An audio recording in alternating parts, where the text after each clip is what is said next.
Hello students, कैसे हैं आप सब। तो हम कर रहे हैं CDP child development and pedagogy के प्रैक्टिस एमसीक्यूज एंड पीवाईक्यूज।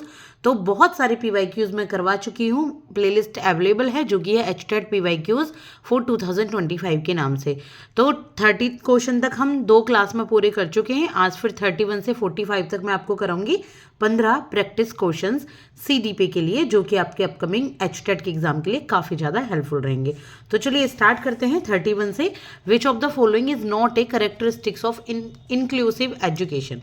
यहाँ पूछा गया है कि इनमें से कौन सा इंक्लूसिव एजुकेशन का करेक्टरिस्टिक्स नहीं है, यानी कि इंक्लूसिव एजुकेशन में नहीं आता है। तो हम पहले ये देख लेते हैं कौन सा आंसर है। Answer is number B, that is it enhances learning only for students with special needs. ये बिल्कुल भी सही नहीं है कि ये सिर्फ ना जिनको स्पेशल नीड बच्चों को ज़रूरत होती है, चाहे वो बच्चे दिव्यांग हो, चाहे उन बच्चों को मेंटल रिटार्टेड हो, चाहे लर्निंग डिसेबिलिटी हो, तो वो सिर्फ इन बच्चों की ही लर्निंग को इन्हेंस करता है। ओनली, ये जो ओनली शब्द आ गया ना, ये नेगेटिव टर्म में आ जाता है, तो ये सही नहीं है। बाकी सब सही है। इंक्लूसिव एजुकेशन क्या है?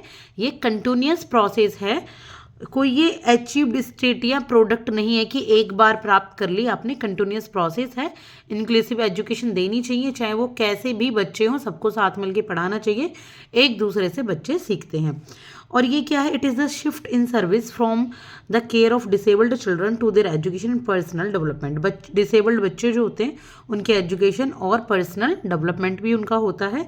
और यहाँ पे जितने भी स्टूडेंट्स होती हैं सबकी पोटेंशियल को मैक्सिमाइज किया जाता है, सबके पोटेंशियल को बढ़ावा दिया जाता है। तो ये तीनों ही सही हैं। जो सही नहीं है ये है आंसर नंबर डी।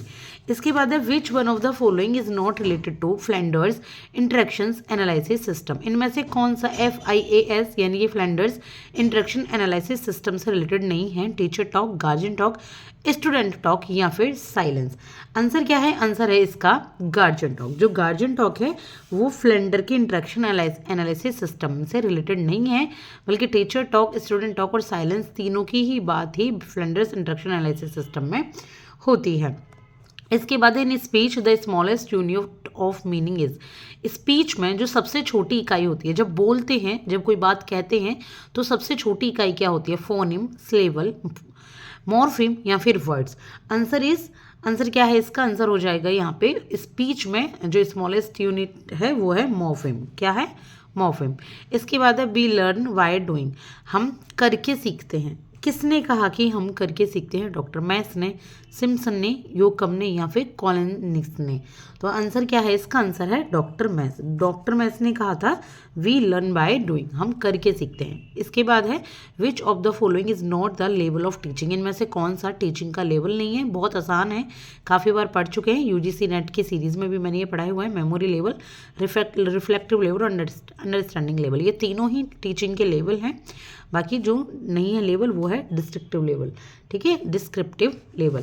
इसके बाद है the main operation in interactive stage of teaching is. Main operation क्या है इंटरेक्टिव स्टेज ऑफ टीचिंग का? यानी कि जब इंटरेक्ट करके टीचिंग पढ़ाई जाती है तो मेन काम क्या होता है वहाँ पे टीचिंग में? Actions and reactions, perception, diagnosis या सभी के सब। तो इसमें होता है मेन एक्शन एंड रिएक्शंस। ठीक है, जो भी बच्चे इंटरेक्टिव स्टेज में क्या होता है कि एक दूसरे के साथ एक्शन करके और टीचर और स्टूडेंट्स का आपस में रिएक्शन, इस तरीके से बच्चे सीखते हैं। इसके बाद है a child starts fearing after seeing a black cow, black dog and black objects. This type of conditioning includes. एक बच्चा है वो ब्लैक कलर के काउ से, ब्लैक कलर के डॉग से और ब्लैक कलर के ऑब्जेक्ट से डर जाता है, कोई सामान से।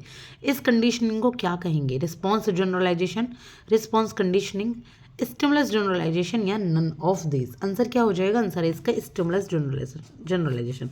वो ना एक तरीके से जो भी वो सोच रहा है उसको वो जनरलाइज कर लेता है। उसे लगता है कि ये ब्लैक कलर की जितनी भी चीज़ें सभी से डरते हैं या सभी फियरफुल हैं। इसके बाद है 38 out of the following which should not be kept in mind while selecting A teaching method. इनमें से किसको माइंड में नहीं रखना जब भी एक टीचिंग मेथड को सेलेक्ट कर रहे हो?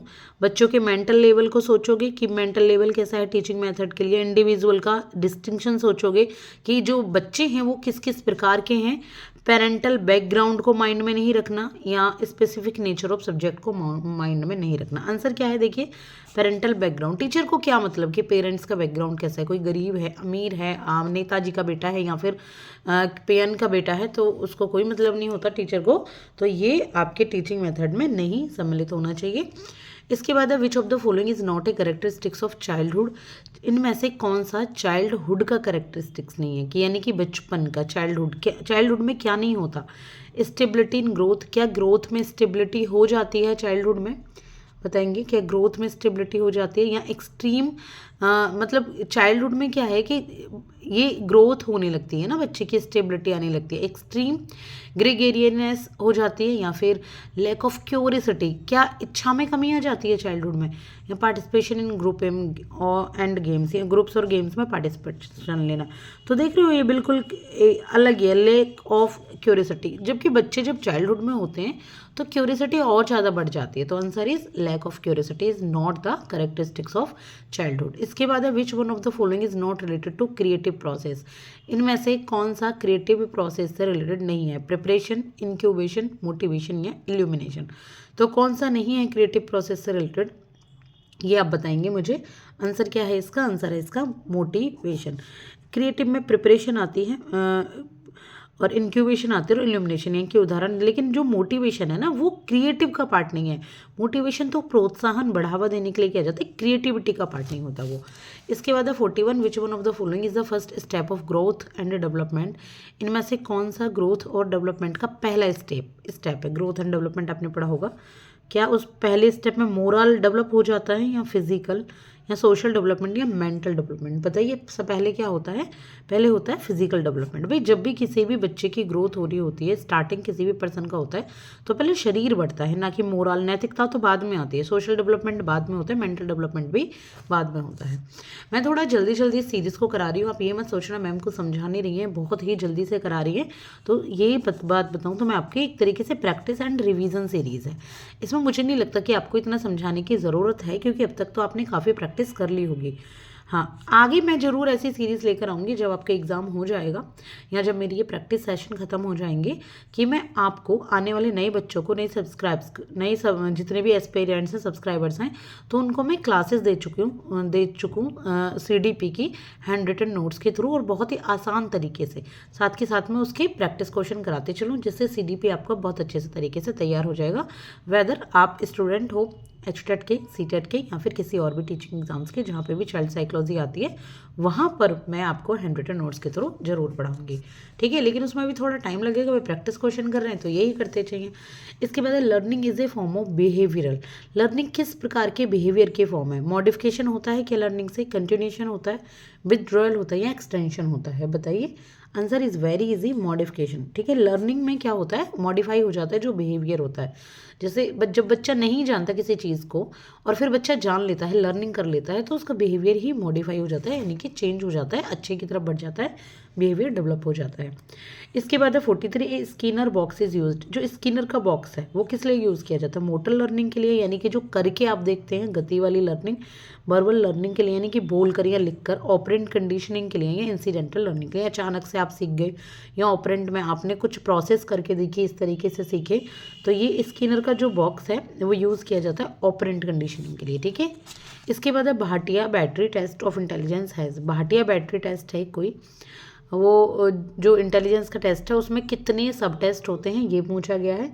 तो इसमें होते हैं 5 सब टेस्ट। कितने होते हैं, 5 सब test. Who was the founder of kindergarten method. ये बहुत ही आसान क्वेश्चन है और अब हमारा लास्ट क्वेश्चन है इस सेशन का।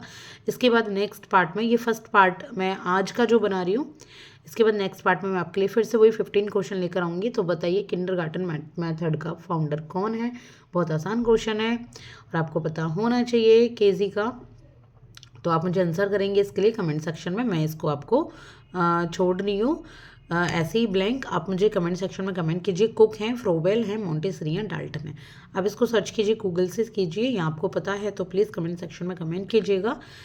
10 बच्चे भी देख रहे हैं, 20 भी देख रहे हैं, 50 भी देख रहे हैं, तो प्लीज़ कमेंट कीजिएगा आप, ठीक है। इस तरीके से थोड़ी इंटरेक्शन भी बनी रहेगी, मुझे भी लगेगा कि मेरी क्लास आपको समझ आ रही है और पसंद आ रही है। Thank you so much.